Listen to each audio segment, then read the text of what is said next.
Good morning, Achieve Charter School. Hey, it is Wednesday, December 2nd, 2020. Happy Wildcat Wednesday to everyone. We've been talking about perseverance all week. Look at it right there. Perseverance. Never give up. Keep on trying. I love what Mrs. Wright said yesterday. Keep on swimming. Keep on swimming. Keep on swimming. Today we're going to talk about why is this good? This seems hard, Mr. Wright. Like, I don't want to just keep trying. That's hard. I think I want to give up and cry. But today we're going to talk about why is this good to keep on, why is it good to fail and then have to keep on trying? So before we get into that, please stand at attention.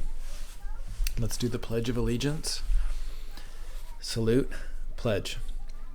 I pledge allegiance to the flag of the United States of America and to the republic for which it stands, one nation, under God, indivisible, with liberty and justice for all. Nicely done. You all can have a seat.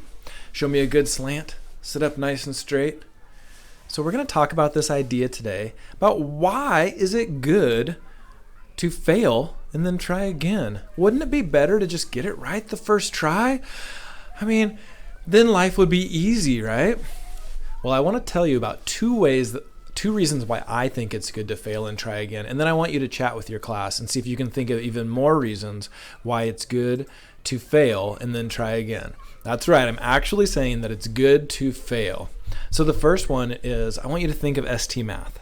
If you're playing a new ST Math level and you get to a brand new one, the whole goal of this is that you try something and see if it works. If it doesn't work, then your brain has to figure out what could be a plan that will make this work. But if you look at it and you say, I don't know, maybe that one, and you get it right, your brain just goes, cool. But your brain didn't actually learn anything. Our brains actually learn best when we try something. It's not quite right, change it and try again. Maybe it's still not quite right, change it and try again. So number one reason I think it's good to fail is because it really helps you learn. It helps you learn more. And the second reason why I think it's good to fail is because it makes you get stronger. It makes your brain get stronger. And this thing called grit, which is like how tough you are on the inside, gets stronger. Because when you fail, it doesn't feel very good.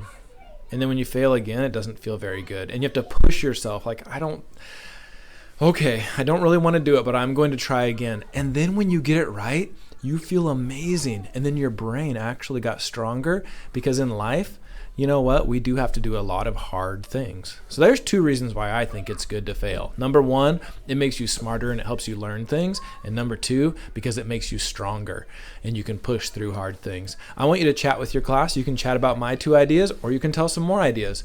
Why do you think it's good to fail and then try again? Have a great day, Achieve.